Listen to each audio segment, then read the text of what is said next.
प्राचीन काल में एक लड़की का जन्म राक्षस कुल में हुआ, जिसका नाम वृंदा था।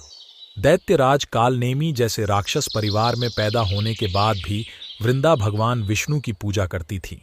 जब वृंदा बड़ी हुई तो उसकी शादी जालंधर नामक दैत्य से हो गई। जालंधर काफी शक्तिशाली राक्षस था, जिसका जन्म भगवान शिव के तेज के कारण समुद्र से हुआ था। बलवान होने के कारण जालंधर को दैत्यों का राजा बनाया गया। वृंदा से शादी करने के बाद जालंधर की शक्ति और पराक्रम बढ़ता ही गया। उसे किसी भी तरह से हराना मुश्किल था। जालंधर के बढ़ते अहंकार व आतंक से सभी देवता परेशान थे। जालंधर की बढ़ती ताकत के पीछे उसकी पत्नी वृंदा की विष्णु भक्ति और सतीत्व था। होते होते जालंधर अपनी शक्ति और अहंकार में चूर होकर स्वर्ग की देवियों पर काबू पाने की कोशिश करने लगा।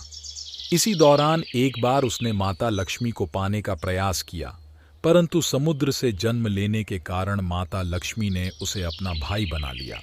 फिर उसकी नज़र माता पार्वती पर गई और उन्हें पाने के लिए जालंधर ने मायाजाल बनाया। अपने मायाजाल से जालंधर ने शिव का रूप धारण किया और माता पार्वती के करीब जाने की कोशिश करने लगा। उसी वक्त मां पार्वती ने उसे पहचान लिया और जब तक जालंधर कुछ समझ पाता वो अदृश्य हो गईं।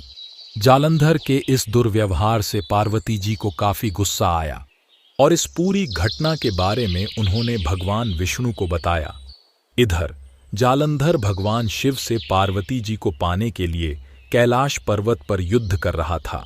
तभी भगवान विष्णु ने जालंधर को सबक सिखाने की ठानी। सभी को पता था कि जालंधर अपनी पत्नी के पूजा पाठ और सतीत्व की वजह से ही अजेय हुआ है। ऐसे में भगवान विष्णु ने जालंधर को हराने के लिए उसकी पत्नी का पतिव्रत धर्म भंग करने के लिए मायावी चाल चली। भगवान विष्णु एक साधु का रूप धारण करके वृंदा से वन में मिलने पहुंचे। उनके साथ दो मायावी राक्षस भी थे, जिन्हें देखते ही वृंदा डर गई। तभी भगवान विष्णु ने उन दोनों राक्षसों का वृंदा के सामने ही वध कर दिया। वृंदा ये देख समझ गई, ये कोई आम व्यक्ति नहीं है। उसी पल वृंदा ने साधु से अपने पति के बारे में पूछा। साधु बने भगवान ने अपनी माया शक्ति से दो बंदर प्रकट किए। दोनों बंदरों के हाथों में जालंधर का सिर व धड़ था। ये देखते ही वृंदा बेहोश हो गई। कुछ समय बाद होश में आने पर वो साधु से अपने पति को दोबारा जिंदा करने की प्रार्थना करने लगी।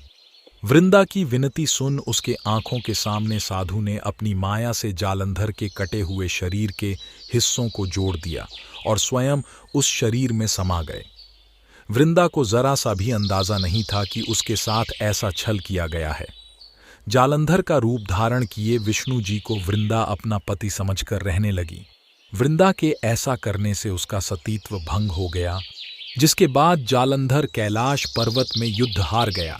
जब वृंदा को यह सच पता चला तो उसने गुस्से में विष्णु भगवान को पत्थर बनने का श्राप दे दिया। इस घटना के बाद वृंदा स्वयं सती हो गई। जिस स्थान पर वह भस्म हुई वहां तुलसी का पौधा प्रकट हुआ। विष्णु भगवान वृंदा की पति भक्ति से प्रसन्न हुए और उन्होंने कहा, हे वृंदा, तुम्हारी पति भक्ति देखने के बाद तुम मुझे प्रिय लगने लगी हो। अब सदैव तुम मेरे साथ तुलसी के रूप में रहोगी। तुम्हारे तुलसी रूप का जो भी व्यक्ति मेरे शालिग्राम के साथ विवाह कराएगा उसे 1000 गुना यश व पुण्य प्राप्त होगा। जिस भी मनुष्य के घर तुलसी का वास होगा उस घर में कभी भी असमय यमदूत नहीं आएंगे। आगे भगवान ने कहा, तुलसी के पौधे की पूजा करने वालों को गंगा व नर्मदा में स्नान करने के बराबर पुण्य प्राप्त होगा। संसार में चाहे कोई भी मनुष्य कितना भी दुष्ट क्यों न हो, कितने भी पाप क्यों न किए हों, मृत्यु के दौरान उसके मुंह में तुलसी और गंगा जल अवश्य दिया जाएगा। इससे वह अपने पापों से मुक्त होकर वैकुंठ धाम जाएगा। इसके अलावा जो व्यक्ति तुलसी व आंवला के पेड़ की छाया में पितरों का श्राद्ध करेगा उसके पितरों को मोक्ष मिलेगा। कहानी से सीख, छल, कपट या फिर अपनी शक्ति का दुरुपयोग करने वाले व्यक्ति का विनाश होना तय है।